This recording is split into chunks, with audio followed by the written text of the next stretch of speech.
Hello, everyone. Welcome to the March Ivy Talk. This talk is in celebration of Women's History Month.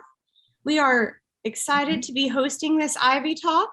I am Susie Farmer, the Education Director at Ivy Creek Foundation. It is my pleasure to welcome all of you tonight. This talk is important because it not only helps us celebrate the life of Minnie Lee McGehee, but to celebrate women who have worked to conserve our history and our environment. Minnie Lee played an important role in the effort to get the Rivanna River designated as a Virginia Scenic River. She served on the Rivanna Scenic River Advisory Committee for 25 years and wrote Mr. Jefferson's River, the Rivanna, a book about the history of navigation, mills, and communities along the Rivanna. She also did considerable research about other aspects of local history. Her interest in environmental preservation and local history resonate with our organization. Minnie Lee was a Fluvanna native who died in 2019 at the age of 95, 2 years after her last publication. Tonight, we will hear from one of Minnie Lee's daughters, Doris Edmund McGehee, known as Ned, and from Minnie Lee's son, Overton. In the 1960s, Minnie Lee worked for the Daily Progress as their Fluvanna stringer and was known for her feature articles on Fluvanna people and historic places. So Ned and Overton thought it would be fitting for them to be interviewed by Minnie Lee's eldest granddaughter, who follows in her footsteps as a journalist. Mary Garner McGee produces a variety of podcasts for WTJU and will be interviewing Ned and Overton tonight as a way of unfolding Minnie Lee's story and legacy. I would like to thank each of them for doing this talk tonight, and we are so honored to have them. A couple of housekeeping items before we begin. This is being recorded and will be posted on our website in the next few days. Secondly, please mute yourself if you have not done so. And finally, if you have any questions, please put those in the chat box and we will answer them at the end of the presentation. I will now turn the show over to the McGees. Thank you. Thank you so much for having us. I'm really excited to hear some of Aunt Ned and Dad's stories about Nana. Can everyone see the picture okay? Okay, great. So who was Minnie Lee McGehee? You're muted, Aunt Ned.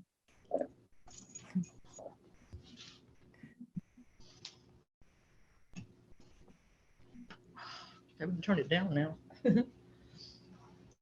They moved everything. There we go.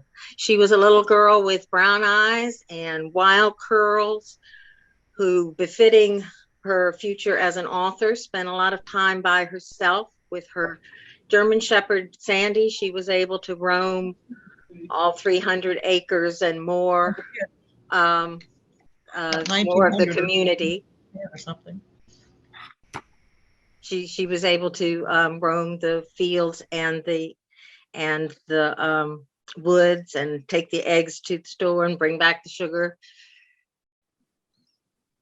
And when I knew her, she knew the name or found out the name of every wildflower and every bird she saw. And she and my dad would discuss endlessly whether this was a shortleaf pine or a Virginia pine, a pin oak or a red oak. You know, That's why I get asked those questions on hikes now. Every time we go for a walk. Yes, and you usually pass the test. I have a vivid image from Mom's description of her milking the cow with her spelling words on her knee, so she could learn her spelling words while getting the task done. She did have to milk the cows and herd the cows and work in the tobacco fields. It was the Great Depression.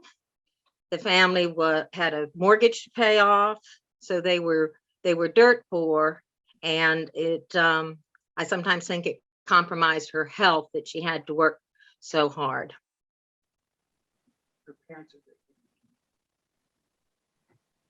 But she still had quite a life of the mind. Can you tell us about that? Well, both her parents and her siblings, like them, she was a great reader, and more to the point, they had a sense of community. When, as a Fluvanna Fluco, she not only made straight A's, well, except for home ec, she not only made straight A's, but she was editor-in-chief of the newspaper. She was on the yearbook staff in the Glee Club, took piano. She won the DAR Citizenship Award, as well as awards in spelling and personality and service. And note the little epitaph below her picture there. There's not a moment without some beauty. Can you tell us about what she did after high school? She went to work as a secretary for the county agent. It would be VPI Extension Agent Overton, in the same old schoolhouse building as my father was working for the what is it, Overton? Agricultural Adjustment Administration. It was a New Deal program for farmers. Right. So she made enough money to put herself into college for 2 years. So she left for Madison College, which is now James Madison University in Harrisonburg. Back then, they would, on rainy days, they would let the students walk through the steam tunnels to classes. She was a lifelong historian, but can you talk a little bit about what she studied in college? Oh, unfortunately, when she signed up for only 2 years, that put her in the business track. So they were trying to teach her to be a secretary instead of, which she'd already been, instead of the 4-year liberal arts track that was there for school teachers, for future teachers. Although she did teach typing later, but so it was disappointing. There were the classes were pretty much a repeat of what she had in high school. She made those straight A's and never bought the books.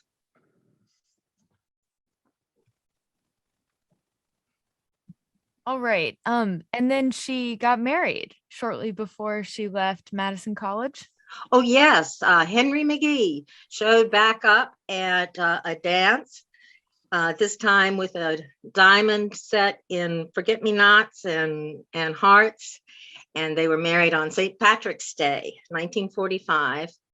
When the war was over, he brought her back to Fluvanna, where she had not intended to stay, but she always said that he taught her to love Fluvanna, and so she turned in and made lemonade out of lemons.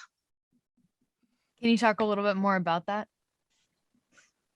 Well, the life of the mind. At first, there were the Reader's Digest condensed books and the Columbia Record Company's Record of the Month with the soundtracks of Broadway musicals. But in 1964, the movers and shakers of Fluvanna County decided that we needed Fluvanna Historical Society, and its mission was to make a museum out of the old stone jail so that the artifacts of Fluvanna would not leave with the generations of diaspora, would stay here, and to put out 2 publications of about Fluvanna history every year. So that typewriter started clacking, and Never I had quit. to learn how to read the script of the 1700s. The Old Stone Jail is a wonderful museum, and Ned's 2 years older than me, so she remembers helping Mom set up exhibits. But I remember if somebody wanted to see the museum when it wasn't open and Mom was busy, she would give me that great big key, and I would run to Palmyra and open up the museum and give them the child's version of the museum tour. It's being refurbished right now, and it's well worth your time to visit Palmyra and go there. Mary Garner gave tours there as a tweenie. Yes, telling stories mostly. The Overton and I most enjoyed showing off the portion of the paddle wheel and other things, relics that we were able to find, that we were there the day they found them, from the only steamboat to ply the waters of the Rivanna. Yeah, and they would take the steam engine off to run the sawmill. So they're carrying the steam engine back and forth between the boat and the sawmill, and it was tied up during a flood and sank. And so many years later, Granville Anderson told Mom where it was, and she got a crew together, mostly uncles, and pull stuff out of there. And so behind the Old Stone Jail Museum is the actual shaft out of the paddle boat with paddles. Mr. Blowbelt rebuilt the wooden paddles based on the ones that had survived. But the thing that intrigued me most as a child was the oil can still had gummy old black oil in it, and it's in the museum. Uncle Bain said the stove had bacon grease on it, but you know Uncle Bain. It's a great example of how the history of the county is so intertwined with the Rivanna River and the artifacts that you all found there. Do you have any memories of being out on the Rivanna River with Nana when you were a youngster? Oh, well, of course, there were after Bill brought us the canoe, and he went off to California and left it with us. Bill Trout is watching here. That's Dr. William E. Trout III. Anyway, we would get on that river and come up to a sandbar and build a little fire and roast the hot dogs. It was wonderful. One of my memories when I was quite small, any of you who've kayaked or canoed on the Rivanna know that the best rapids are the old mill dams. And so we'd gone over one of those mill dams, and it was kind of low water, and so Mom wanted to go up. So we were looking at the timbers. You could actually see the timbers sticking out of the water, and then we started swimming below the mill dam, and I got swept into a little whirlpool, and I was just spinning round and round. And so Mama reached over and grabbed me by my hair and pulled me out. I barely had time to be scared. But one, of course, going down the river with Mama, you know, she was pointing out every plant in bloom or not in bloom. You know, there's the cardinal flower, there's this, there's that. But the other ritual I loved was in the S curve between Crofton and Palmyra, she would say, okay, watch. The river, the sun's going to change sides of the river. Well, that just really upset her when she first realized that the sun was on the other side, because we were supposed to be going north south, and the sun, I mean, at the S curve like this, when you got going in the other direction, no, it's this one, Mary Garner. Over. Is it on this map? Yes, it is on this map, but you can't see where I'm pointing. Oh, yeah. It's the part that looks like an S. Right in the middle there. Yes. There, right there. Yeah. That's it. But she wrote about a lot of things. So can I mention one more river memory? And this involves Dr. Trout, who's on the call. We were always looking for remains of navigation stuff, and so he was wading around in the Rivanna, and there were rotten leaves under his feet, and so the methane was bubbling up, and so he got some matches and started lighting the methane on fire on top of the water. I mean, he knows how to entertain children. And Daddy was so impressed because he picked up the matchsticks. The other thing we did was at Palmyra, where the covered bridge piers are there, and the lock remains of the mill and the lock. Mama wanted to have a park, and dreamt of a hanging bridge from pier to pier of the covered bridge. And she got the Girl Scouts and the Boy Scouts and probably the Lions Club down there cleaning out the brush and uncovering the lock. And we had the people at the boys in shop class at the high school making picnic tables, made picnic tables. We put those down there, and cans, trash cans. And then, of course, a flood came along, Camille came along and picked up everything and took it away and filled the lock up even more. And, you know, it's that mud that preserves the timbers in the floor of the locks. And Bill can correct me, but I think the stonework actually rests on the timbers that are essentially underwater. Mike, one of my favorite stories about the attempt to turn it into a park was Mom was applying for a grant for that park. And one of the questions was activities, ? And Dad said, well, don't forget to mention tick picking.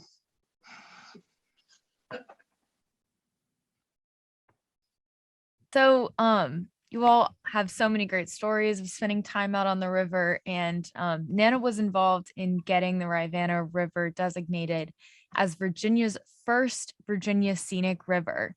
Can you all talk a little bit about this? What was her role in that? Well, in 1970, there with the environmentalist movement, they did start this program of the scenic rivers, and James B. Murray Sr. was elected to the 26th district in 1974, and he and Mama started rattling cages to make the Rivanna a scenic river. Dad played a large part in that too, didn't he, Overton? Yeah. So Dad worked for the Department of Agriculture, USDA, Soil Conservation Service. So he knew all the farmers and other landowners up and down the river. So he and Mom went to see most of the landowners along the river to make sure that they would support it. So part of that Sunday afternoon river trek and walking through the low grounds was to get pictures of this navigation system that is the most complete, well-preserved in the state of Virginia. And we'll be talking about that when we talk about her book. But so the pictures came off the wall in the living room, and the slides went up on the wall while Mama practiced slideshows so that she could gain support for this.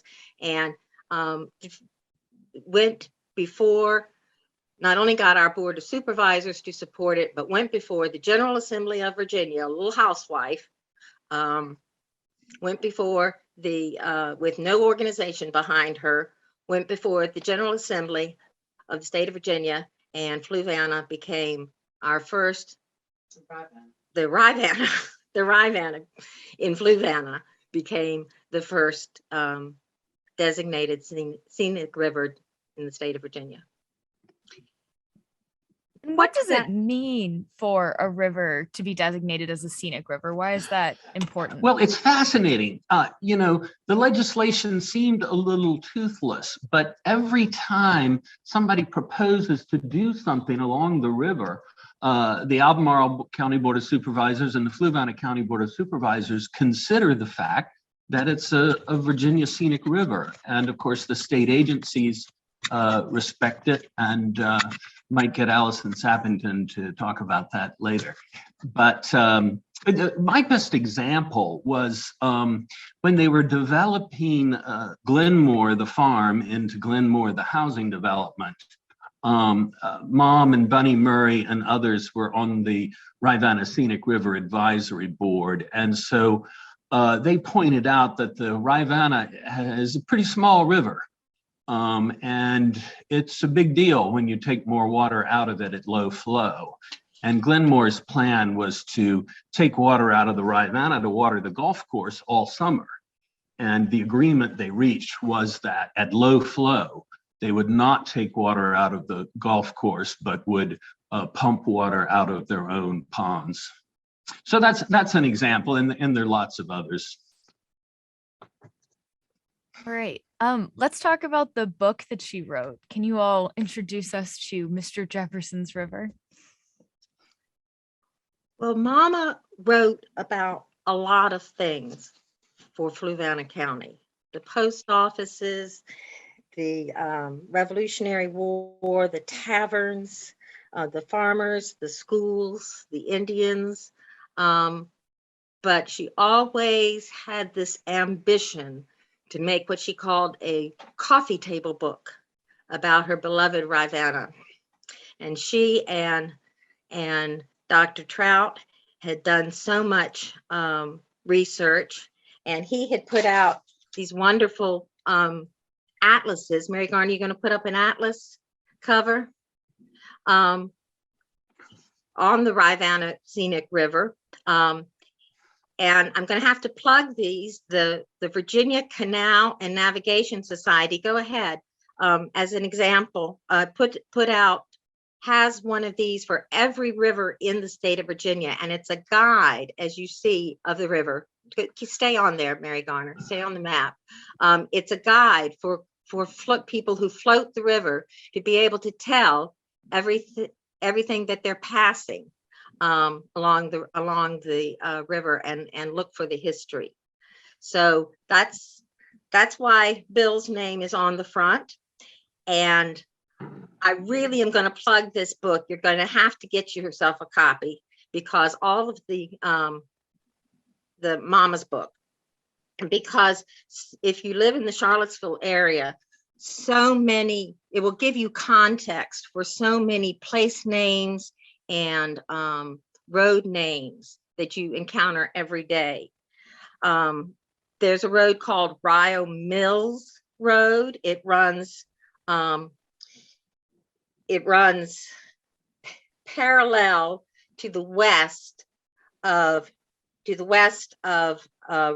Route 29, between 29 and Earlysville. And at the northern end of that was Rivanna Mills that you see here. You mean Rio Mills? I'm sorry, Rio Mills. Yes, Rivanna Mills is something else. So, and someday one of you will figure out why it was named Rio Mills. But anyway, Rio Mills was on the Rivanna, right, sort of where Route 29 crosses the Rivanna up at near Hilton Hills up there. Hydraulic Mills we don't have it, Mary Garner. Hydraulic Mills was where Hydraulic Road crosses the reservoir right here by Ivy Creek Natural Area. Now you can move on up. The woolen mills, that you're all familiar with that name, and this is a bird's eye view of the dam when it was in working. The woolen mills, before the woolen mills were there, Moores Creek was considered the port of Charlottesville, named Piraeus. What else? Going downstream. Hey, Ned, Yeah. Kathleen has a question.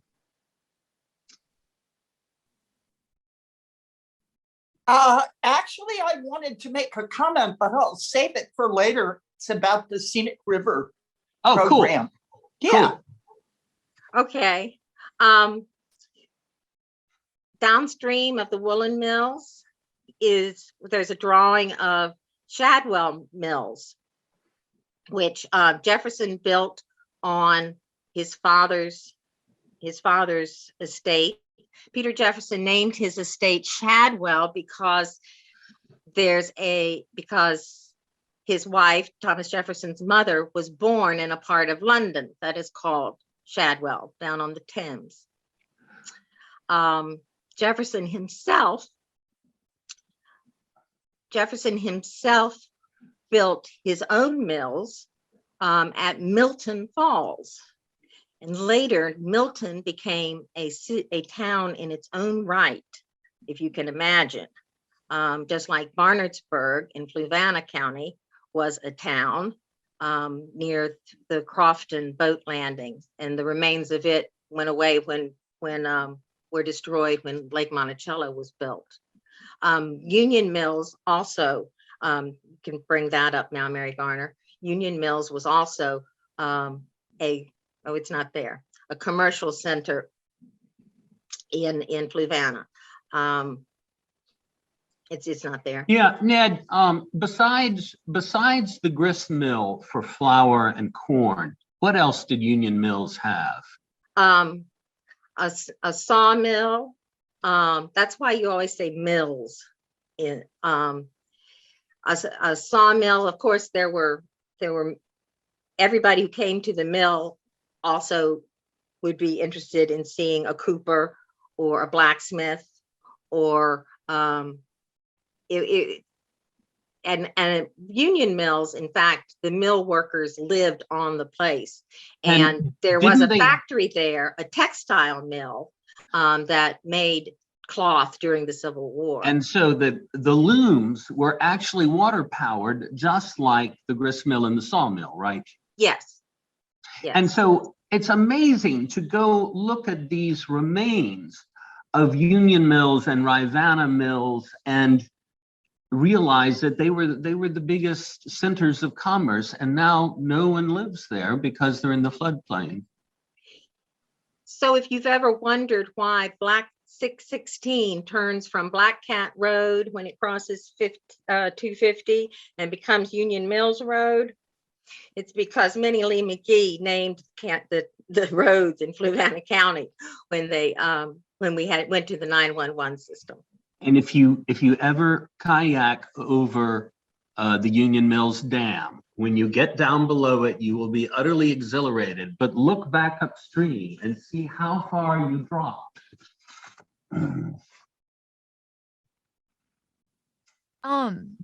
So let's talk about the title of the book. Why did she choose the name Mr. Jefferson's River? When Thomas Jefferson first ran for public office, he campaigned on the strength of the fact that he had organized the landowners along the Rivanna River, and together they had cleared away all the obstructions and made Rivanna Navigable, really. Yeah, Mary Garner's distracting me by moving these pictures around. I'm not very savvy. By making the Rivanna navigable for the dugout canoes that were the major cargo vessels of the time. And that was. And would that be a double dugout to give it a little more stability? Yes, and I think Bill could correct me, but I think the hogsheads were sort of balanced between the two. The hogsheads of tobacco were the two canoes were strapped together, and the hogsheads straddled them. Is that right, Bill? Nod. You're muted.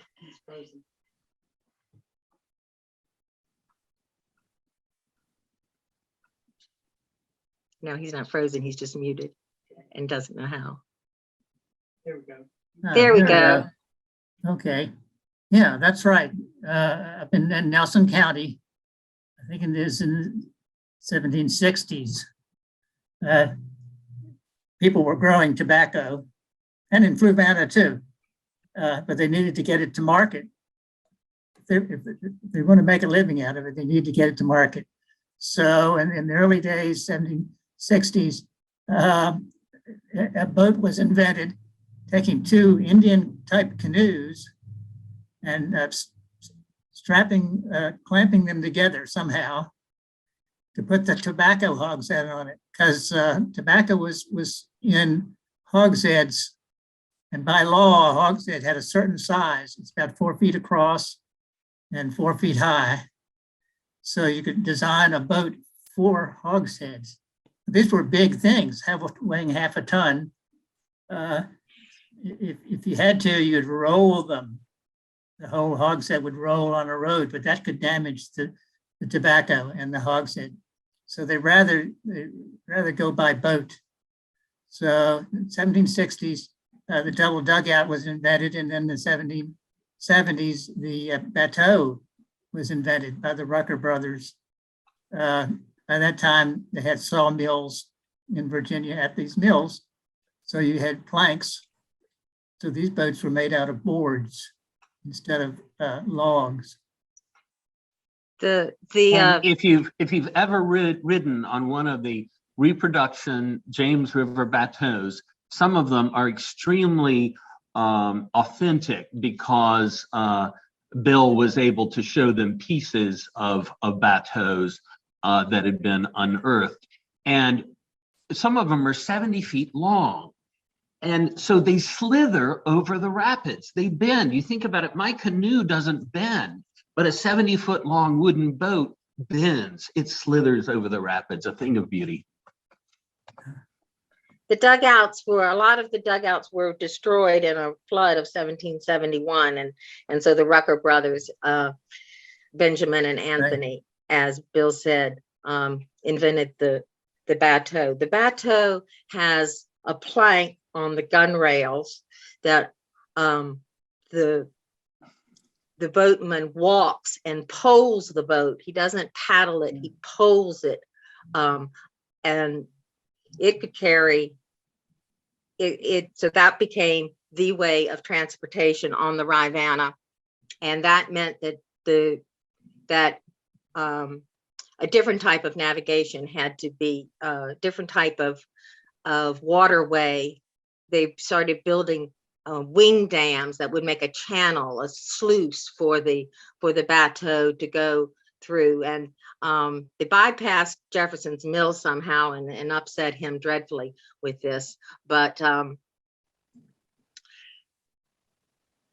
that they were on the river until they were eventually replaced by the horse-drawn packet boat, which was a canal boat brought over from larger waterways. I'd like to talk about the packet boats, if I may.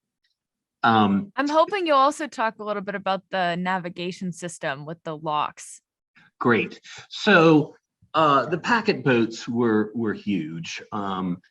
Sometimes 90 feet long, freight on the bottom, passengers above, and in warm weather, passengers on the flat roof as well. So obviously you needed a more sophisticated navigation system. So the superhighway of Virginia was the James River and Kanawha Canal, which went 180 miles down the James to the ship locks at Richmond. So if you could get your wheat or tobacco or whatever to the James River and Kanawha Canal, you could get it to England. You could get your tobacco to Glasgow. And that's why there's so many roads that have to do with getting to the James River and Kanawha Canal, Plank Road, Secretary Sand Road. There's even still a Howardsville Road over the mountains. So the Rivanna was slackwater navigation connected to the James River and Kanawha Canal. And so every mill dam backed up to the mill dam above it. So the navigation was on mill ponds all the way down until you got to Rivanna Mills, where you would go into the Rivanna Connection Canal, which would take you to a lock that would take you into the James River and Kanawha Canal.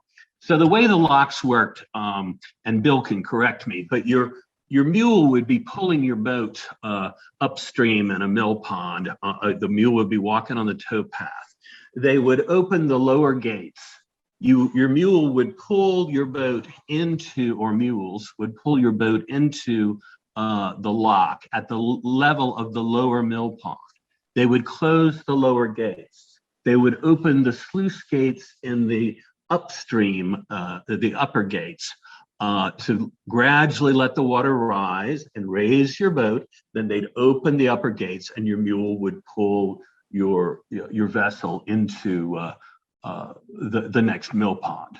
And when the water was the same level on both sides of those gates, they would, the huge beam that would move those huge gates would just swing around. They would open very easily.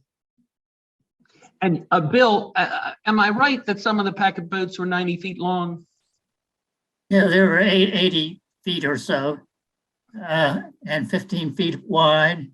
Well, the biggest boats, like the freight boats and the big packet boats, were 14 and a half feet, 15 feet wide. They were designed to fit in the lock. Because if you made it too wide, they wouldn't fit in the lock. The boat wouldn't be any good. So it had to be smaller than the lock to get in. Not by much. Yeah, and some of the packet boats, though, were small ones. Well, I think some of the other boats, they had big ones and small ones, but they were these big, huge things. You can imagine being a passenger sitting in a chair. Imagine doing that on a bus nowadays. You put a chair up on top and sit there and enjoy the scenery going by. You've got a 15-foot wide boat. That's really, you could walk around, meander around on the boat, and if you wanted to, you go down inside and get some beer in the kitchen, something like that. So we'd love to be able to do that, but we don't have boats. We can't do that. Now, but you can go on a bateau. You can go on a bateau. If you want to go on a canal boat, though, I would recommend going to England. England has 4,000 miles of canals that were in operation, the British Isles, 4,000 miles that are in operation that have been restored by volunteers mainly. It's a big tourist thing there. So if you get to England, we started a tourist thing in Scottsville. It was in the Washington Post this month that if you want to go on a bateau on the James River, you can book yourself a day trip or an overnight trip. Yeah. And So you don't have to join the James River Bateau Festival every June, but I still recommend that because that's into authenticity and a lot of fun. Thanks to Joe Ayers, who built the first modern bateau replica and publicized it so much that there's a Bateau Festival and you can buy beer with the bateau on it in Scottsville and things like that. We don't have the big canal system, but we've got the bateaus. We don't need to build all the locks and dams back to take a bateau trip. And that's what Virginia has that few other places have. It's this tradition of bateaus. Joe's second boat. You can take trips on them, and I'm really pleased that at Scottsville they're having some regular rides. It's become a business there, and I'm really delighted about that. So Mary Garner, where are we here? Well, I want to say that this picture is of Minnie Lee on the second boat that Joe built, which was named the Minnie Lee, and she is steering it, and then the National Geographic is a picture of the Minnie Lee. There's not many people who can say their mother's on the front of National Geographic, but the boat named after her is. We had a good time giving her a hard time about that. Gotta see my picture on the cover of the National Geo, National Geo, National Geo. Before we move on from the book, is there anything else you want to say about the book where people can get it? Oh, yes.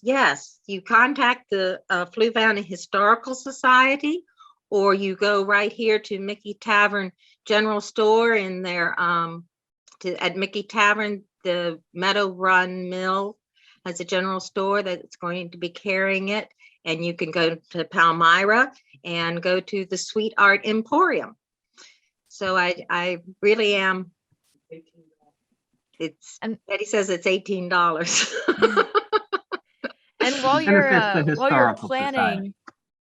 planning your summer, spring summer kayaking schedule, while you're in Palmyra to go to the Historical Society and get her book, if you kayak through, we always just call it the boat landing, but you can see the ruins from the lock there, right? Under the bridge.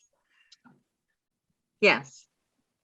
The ruins of the mill and the lock is still there. We've got 2 questions for you. MJ Abbott asks, when you said Jefferson prepared the river for the mills, what did he do? Did he dig them deeper for the boat They just passage? got the obstructions out. It could be some dredging, but mostly it was just to make sure that you could get through. And see, it takes maintenance. You don't do it once. Yeah. Every time there's a flood. Yeah. And And eventually wing dams. you'll want to Tell what a wing dam is. a wing dam is a dam that goes part of the way across, and so it backs up enough to put water through the mill race, but It leaves an deepens, opening for the Bateau to go through. right, it deepens the water on one side. While you're in Palmyra, you'll want to go over to Pleasant Grove and see the Palmyra lock gate that one of the floods brought up. And there's a replica built so that you can see how it hung in the lock. That the stonework is still there in Palmyra, and then over at Pleasant Grove, there's a piece of the lock gate that Stay in our barn. stayed in our barn a while, but now it has a good home. We could run a tourism agency, full day tours. All right. So Nana wrote into her 90s, and in addition to the book, she researched and wrote 28 publications of the Fluvanna County Historical Society, and she turned over much of her research to others to write. And she was also the editor of these Historical Society publications for about 40 years. And they put out 2 every year. So what are some of the unexpected things that she uncovered in her historical research? Well, I think she uncovered some really fascinating things. I'll tell you a couple of the ones that fascinated me. She said, I cannot find any record of any African-American sharecroppers in Fluvanna after 1900. She said, it appears that after freedom, people got land or they left. And so the only sharecroppers she could find by 1900 were white. So our younger daughter, Eva, Mary Garner's little sister, followed up on this research. And what she discovered was that by 1910, 56% of the African-American households still in Fluvanna owned land. And by 1920, 76% of the African-American households in Fluvanna owned land. Mostly quite small farms, but it provided some stability. And of course, it was evidence of the very hard work in that generation after freedom to try to establish themselves. And so many of those families still own portions of those farms and live on them. And if you wonder why, they're 6 cousins next to each other, it's often their great-grandparents or great-great-grandparents' farm. So that fascinated me. Another thing There's got to be some great stories there too, if anybody is up for a research project. I'd love to hear the oral histories behind how so many of those families got land. Oh, absolutely. The largest we've found was George Bowles, who had 251 acres. So after freedom, he went to Philadelphia and worked for wages and came back and bought it.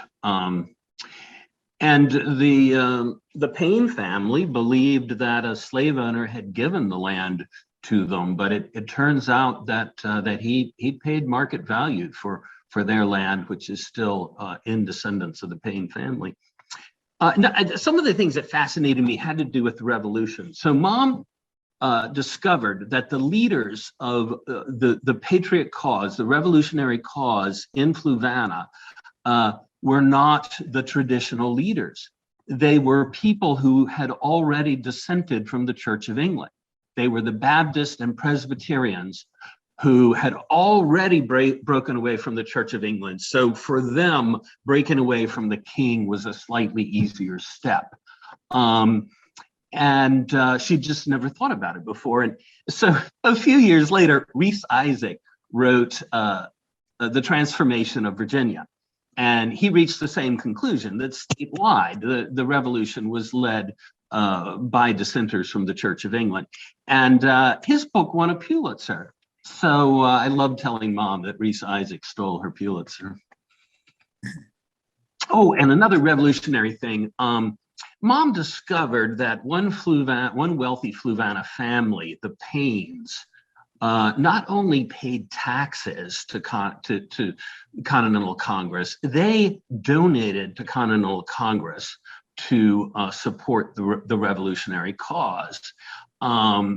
Just super patriots. And of course, David Ross, one of the wealthiest people in Virginia, lived at Columbia and was one of the financiers of the revolution. Lent a lot of money to Continental Congress. And now people wonder if maybe he didn't get the credit for that because he actually was married to a Black woman. So early historians might have left him out. Mama loved Revolutionary War history. One of the things that incidents that delighted her when she discovered it took place at Point of Fork, which is where the Rivanna River. You want to show the picture, Mary Garner, or do you have it? We don't have that one. Okay, where the Rivanna River enters the James River, point of land that actually has been in the news just recently as Rossawek, the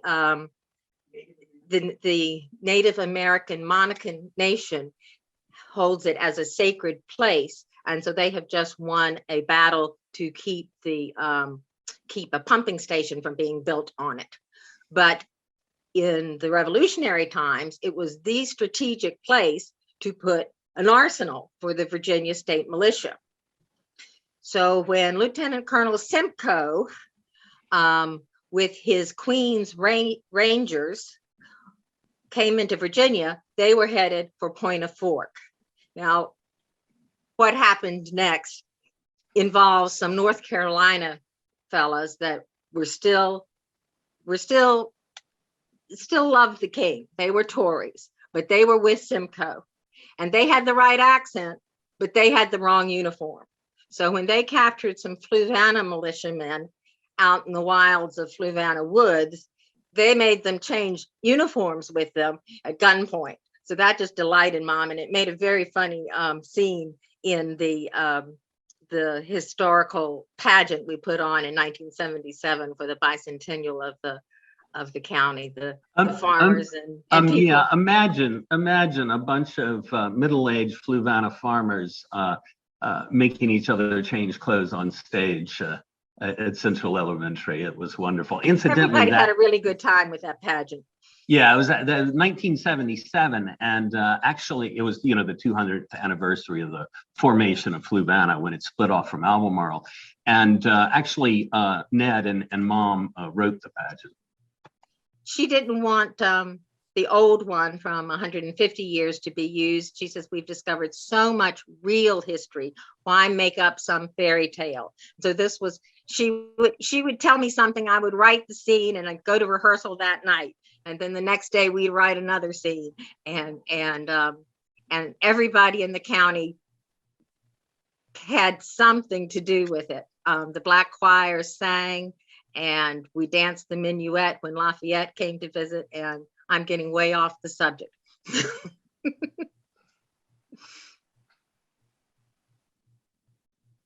That was great. I love that story. So the next thing I have for y'all to talk about is Tadpole. Do we want to take some questions first, or? I would like to talk about that if I may.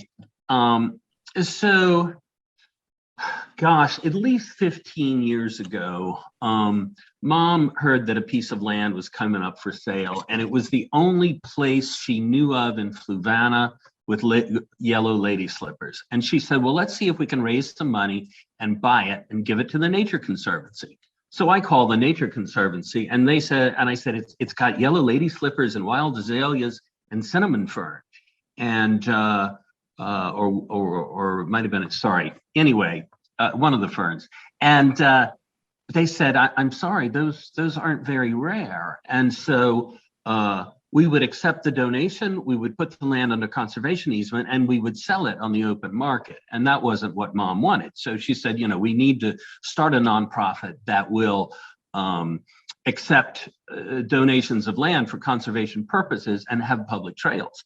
And so, lo, these many years later, we've done it. A couple of the board members are on here, Allison Sappington and Betty McGehee. And it's really wonderful. The Tadpole Land and Trail Conservancy has its first piece of land. Ballinger Creek Nature Preserve will open in a few years with public trails. The easement will be held by the Virginia Outdoors Foundation. Tadpole Land and Trail Conservancy will own land in perpetuity, but will not hold the conservation easements. There are a lot of organizations that already do that. So I do think there's a great need for Tadpole to accept land donations in those counties that are not close to Richmond or Charlottesville, because there was a gap, and the Virginia Outdoors Foundation and the Land Trust of Virginia agreed that gap was there. And now we're in talks with two other landowners before the public even knows that Tadpole exists. And so, it's a lot of people brought it about, but I remember that Mom had the idea years ago. The Ballinger Creek flows into the Scenic River, and that will be a selling point for getting grants for that project. Allison Sappington's already gotten the first one. Oh, good.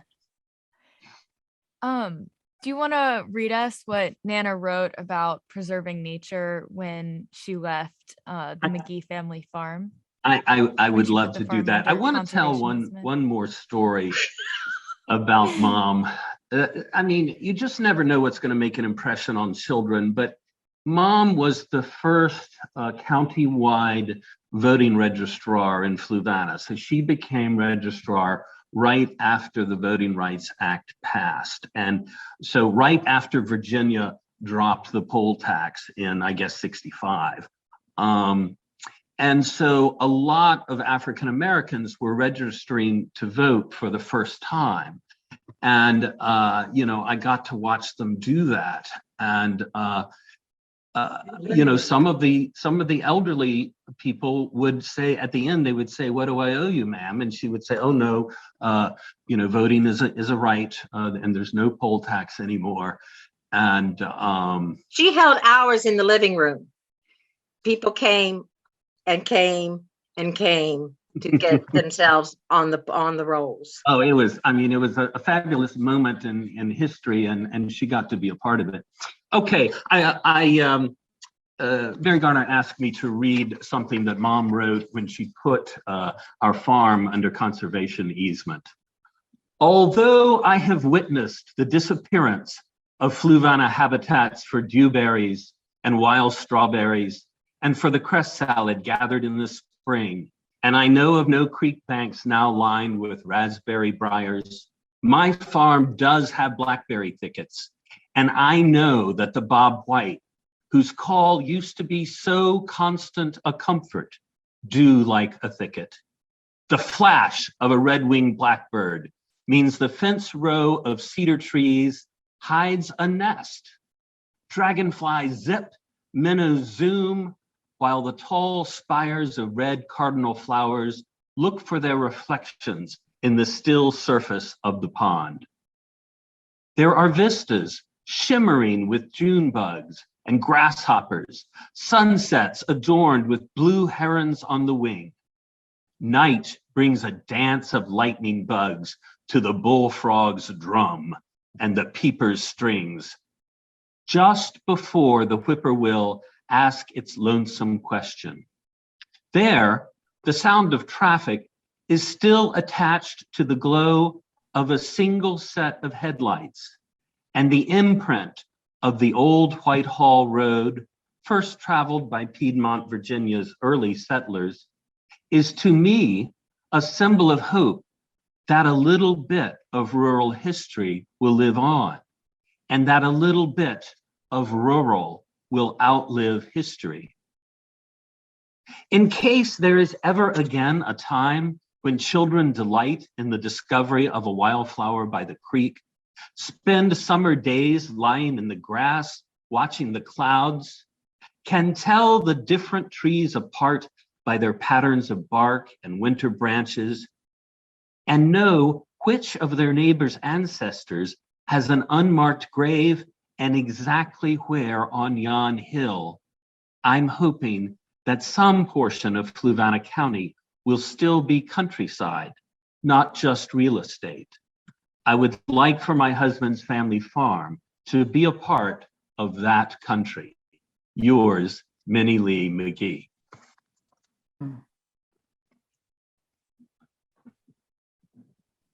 We've got question. Thank you for reading that. That makes me very emotional every time you do it.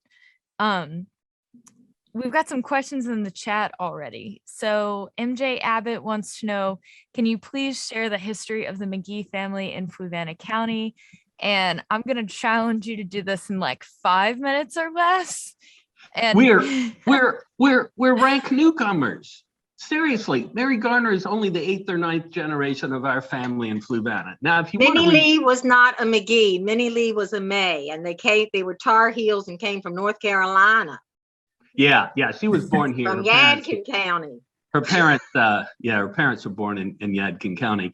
Yeah, I mean, if you want to reach real Fluvanna natives, talk to a Hayden, a kid.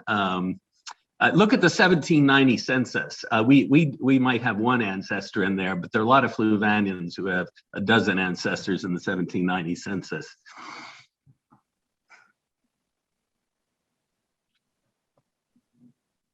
Oh, what Dad would say was, he'd say that it's nice to have your roots around you, but what you got to watch out for is the inbreeding. And so my wife is from Florida, and so Dad said, now she's a wonderful woman in many ways, but there's one you probably haven't thought about. She's going to bring some hybrid vigor to the family. He always said that the people who were ambitious and going places went west, and the rest of us stayed in Virginia.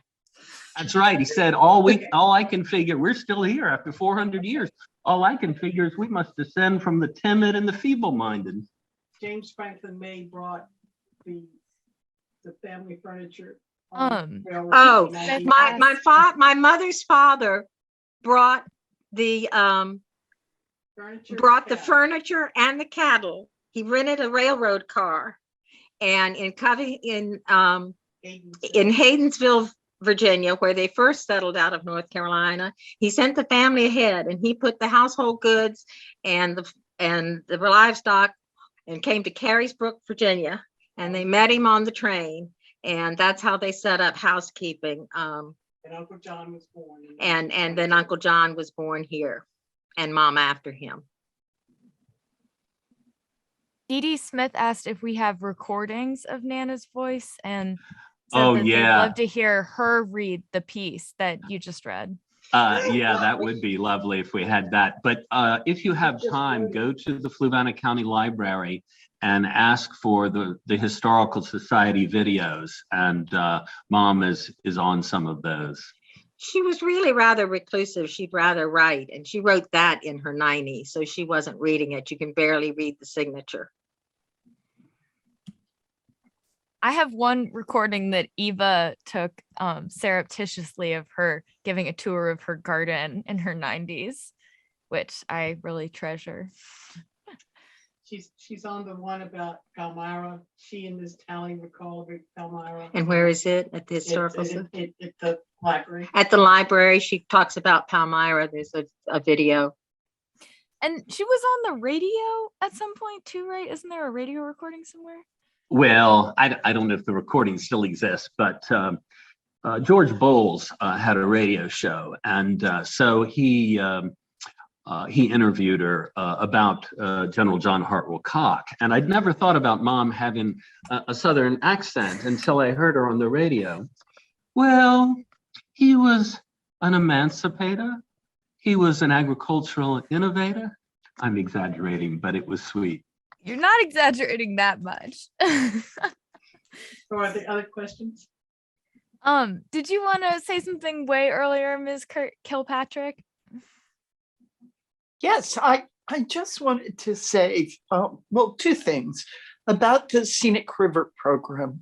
As a preservationist and someone who's worked in that, I just can't say how important that seemingly small program is. It's often what galvanizes people to look around them at the landscape in a more passionate way and come to work hard to preserve it. It's interesting to me that year after year, there are bills at the General Assembly, and this is coming off of what Overton said about it not having much teeth to it. Nonetheless, it is important because of this honoring it, bringing it to attention. But every year, as bills are introduced to add new resources to the Scenic River program, you'd think it was a massive planning, conspiracy to take over all the land. So we find ourselves there's certainly a perception that it has a huge amount of teeth to it. And that's probably to the good. And it's a program that keeping alive requires sort of constant educating of General Assembly members, of property owners in communities. The other thing I want to stress is we think of Minnie Lee as the godmother of that program. Oh, that's sweet. Thank you. There's no question about it. She was the moving force, and she is understood to be up there among the, real preservation pantheon of movers and shakers from the early days. Thank you, Kathleen. Kathleen was the head of the Virginia Historic Landmarks Commission. And which is now a Fluvanna became the resident. Department of Historic Resources in the 80s, Overton. Oh, come on. I don't have to learn all the new names. All the new names. I wanted to add one thing, which is just that, we were invited to talk about her for Women's History Month. And if she were my age or, Dad and Aunt Ned's age, maybe she would have been a college professor or, had her books more widely published and publicized. But she wrote so many of those bulletins for the Historical Society, and she did so much research, and she was very generous with it. And I think it goes to show that you don't have to have a PhD to be a historian. She just talked to people and read and wrote her entire life. And when she was getting sick and passed away and stuff, I just kept thinking, Eva and I and Dad and Aunt Betty and Aunt Ned are so lucky that she's left behind so much writing.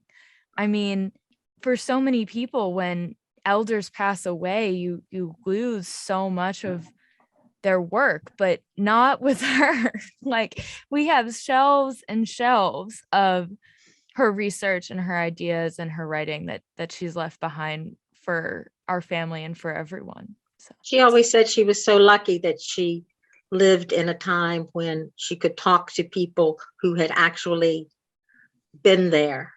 Granville Anderson that was mentioned's father was a boat captain, and people had passed history down from generation to generation, and it was still there for her to report. She has been much honored in Fluvanna, which we appreciate, and the archives of the Fluvanna Historical Society are named for. And so Mom dropped in there one day to look something up without making an appointment. And so when the head of the Historical Society came in, the volunteer at the desk whispered, "Minnie Lee is in the archives without an appointment, but I figured if it was named for, I better let her in." Someone had some questions. Dee Dee Smith wanted to know if we'd thought of donating Nana's material to UVA special collections. Mama really wanted to jettison a lot of her research, so she most of it is in the Fluvanna Historical Society archives. Am I right, Ned? Should be, yes. Should be, yes. And there was even she did haunt the UVA special collections, though. Yeah, she spent a lot of time there and the Virginia State Library. Oh, there's a story of being at the Virginia State Library, and Daddy wanted to, he had been transportation, so he thought he'd kill some time by looking in the card catalog to see if any of his relatives were there, and all he found was Minnie Lee McGehee, Minnie Lee McGehee, Minnie Lee McGehee, Minnie Lee McGehee. He was the genealogist of the two. Any other questions? Grace is on here. Ask her if mother taught her in Sunday school. I think one of the hilarious things is that Mom loved history. And so if people just dropped by who were interested in mills or canals or cemeteries or old churches, she would spend time with them. But if they were only interested in genealogy, she had no patience with them. So she'd say, oh, you're researching the White family. Okay, now I'm cooking, but here you copy down this note card. I gave all of my research on the White and Holland families to this lady in Arizona. Now you correspond with her. Okay, good to meet you. And she'd go out. And so she'd come back in the kitchen and Dad would say, "Who was that?" And she'd say, "Oh, just somebody looking for dead people." Looking for dead people. Dead people. Hi, this is Grace. Does somebody want me to say something? Oh, Jace. Can you hear me? Ask Grace, did you teach her in Sunday school? Oh, Betty wants to know if Mama taught Grace in Sunday school. No. No. She did not. She taught Thomas me. I did. misbehaved. You weren't born when I went to Sunday school there, Ned. I know, but I heard mother about you. taught me. I don't know when this picture of Minnie Lee was taken, but was it after your father passed away? Yes. Well, whoever's standing back there wearing that tan-colored windbreaker, that's not Henry. No. That's Jay Pendergrass. It looks like Henry to me. Betty says it's Jay Pendergrass. Yeah. Oh, okay. Well, Tell Henry Grace that was taken, windbreaker. dedicated it to Ellen and Mother. That was taken the day that they named the archives after Minnie Lee and Ellen. Ellen Miyagawa. Well, I've told you all, but not everybody else. I was in Palmyra with my children in, I think, 87. We were at Monticello and ran into Minnie Lee and Henry. I gotten separated from my children, and I found my daughter out in the, what are those extensions where they have the kitchens, like the wings on Monticello, underneath the promenade thing. Mm-hmm. And I walked up, she was about 14, and this man was explaining things to her. And we had driven down from Northern Virginia. And I stood there and let him finish explaining to her whatever he was telling her. And I said, "Are you Henry McGehee?" yeah. And he and Minnie Lee invited us back to their house and served us dinner. And on the way home, my daughter said, "Mommy, they are the nicest people I've ever met." And then when Danielle was at Longwood, she subscribed to the Richmond Times-Dispatch, and she would send me Overton's columns out of the paper because she had met his parents. Anyway, thank you all for letting me watch this. So when Mr. Shepherd was a mail carrier, they locked themselves out of the post office. So he went up the street and got Grace and put her through the windows and let them into the post office. Oh He wasn't the mail carrier. He was the postmaster. The carriers were George Madison and Buck Rawson. And he talked my mother into putting me through the window into the part where he'd locked himself out. And I was so little, I don't even remember this. I just heard about it. But oh, there's Henry. Anyway, I unlocked the door and let him in. So I didn't fond have memories. permission to share this one. I just like it. Oh. And that's the Times-Dispatch. That's always the Richmond Times-Dispatch. How are we on time? I don't have time. It's about 7:45, so we've been going about an hour When and a was half. Minnie 15. Lee up at Great Falls and had her picture taken with the boat named for her? The Virginia Canal and Navigation Society. the Virginia Canal and Navigation Society was at Great Falls. Oh, that. No. This At picture, this picture, George Rawls too. George Rawls took this picture at Oh, the Potomac Canal. Great Falls. at the Potomac Canal at Great Falls, Virginia. And when was that, Betty? You were there. It's 87. 1987. Well, I'm sorry I didn't know because I live nearby. I would have loved to have seen that. And somebody was asking about the National Geographic. It's 1987. Yes. June 87. All right. Enjoyed being with you all. Bye, Grace. Bye-bye. Another Yeah. one. I didn't have permission to share. Is that Overton? That's Yeah. Overton. Wow, that's wonderful. And she's got her recorder.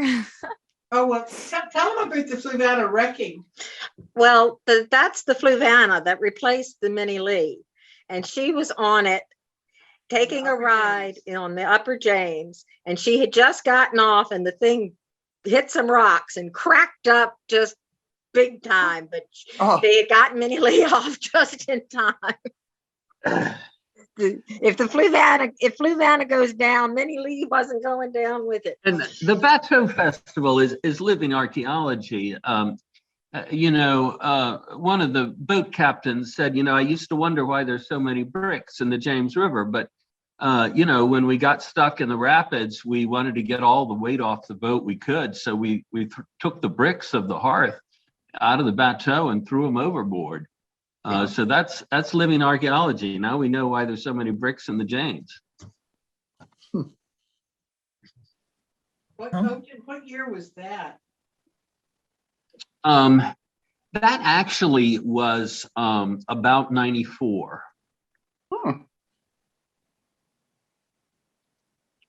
At Scottsville or Howardsville? Scottsville. Or Columbia, I just don't remember. Columbia.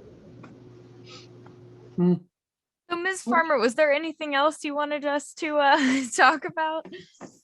We've reached the end of our prepared programming. Obviously. Well, this has just been so great. Thank you all so much for introducing your mom to some of us who didn't know very much about her. I wish I could have met her. She seemed like a great lady.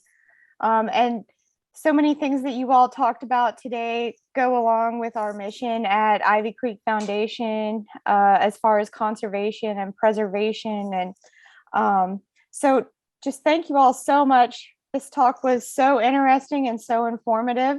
I would like to thank everyone for spending time with us this evening, and I hope that you all enjoyed it and learned a lot. We hope that if you haven't visited Ivy Creek Natural Area and Historic Riverview Farm, that you will soon.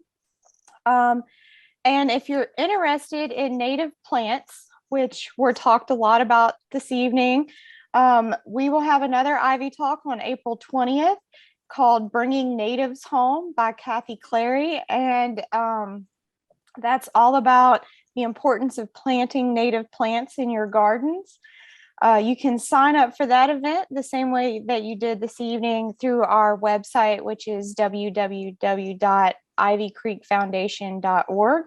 And if you would like to buy some native plants to plant in your gardens, we will be having the Jefferson chapter of the Virginia Native Plant Society will be having a plant sale at Ivy Creek Natural Area on April 24th, and that is open to the public. So come get some beautiful native plants. If you've enjoyed this talk and would like to support what Ivy Creek Foundation does for our community, please consider going to our website and becoming a donor.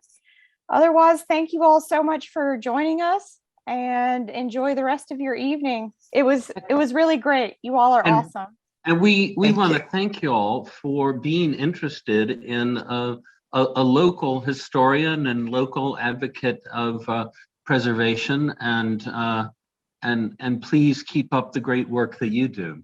I want to go to the Bateau Festival now. So when is that? That's June what? Always around Father's Day. Oh. And it goes from Lynchburg to Goochland, and takes a week. Okay. Wow. Well, thank you all so much. This was awesome. And I'm gonna have to come down to the Fluvanna Historical Society and check out the kayaking around down there. So you all have a great evening. Thank you so much. Yeah, thank you. Marcy's on the West Coast. Sometimes you ask people where